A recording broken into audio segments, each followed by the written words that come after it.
Jesus came to set a man at variance against his father, and the daughter against her mother, and the daughter-in-law against her mother-in-law. And a man's foes, that means a man's enemies, shall be they of his own household. Why would Jesus do that? Why would he disrupt your perfectly nice little family to set you at odds and at war against your own family members? It's because they receive not the love of the truth, nor will they obey it. You, this is speaking to those who obey Jesus, are the ones who are set as a man against his father.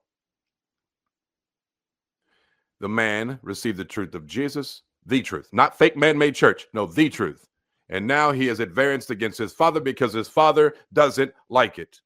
I didn't say he was an atheist. No, he might be a Pentecostal. He might be a member of the First Baptist Church. He might be a member of the Church of Christ. I don't know where he goes, but he doesn't like this truth. Now he is angry against the man. The same thing, the daughter against the mother. The daughter-in-law against the mother-in-law. It's the same thing. You stand up for the truth of Jesus, and these people who are made manifest, their soul is made manifest by heaven. They do not like what you speak. When you tell them to obey the Bible, they tell you to be quiet. They tell you you're the reason we have problems with Christianity. They tell you or me or whoever that we're the reason people look down on Christians because you stand up and say things that offend people. When you tell your family members, the Lord said, to have no fellowship with the unfruitful works of darkness, they get mad at you.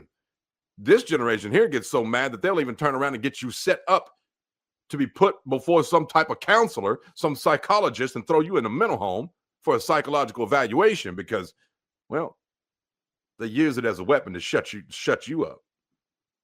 They try to convince you that you have mental problems because you actually obey Jesus, because you actually obey the word, because you stand up for it and you give no room for error. You give no room for man-made opinions. You stand on the word of God. They hate you. How many of you experienced any of that? Most everybody.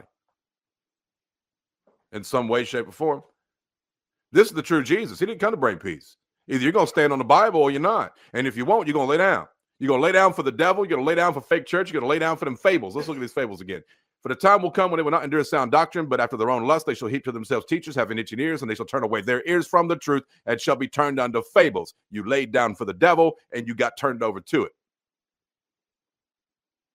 The real Christians, the real sheep, they stood up for Jesus Christ. They stood up for his truth. They obeyed him. They had faith in him.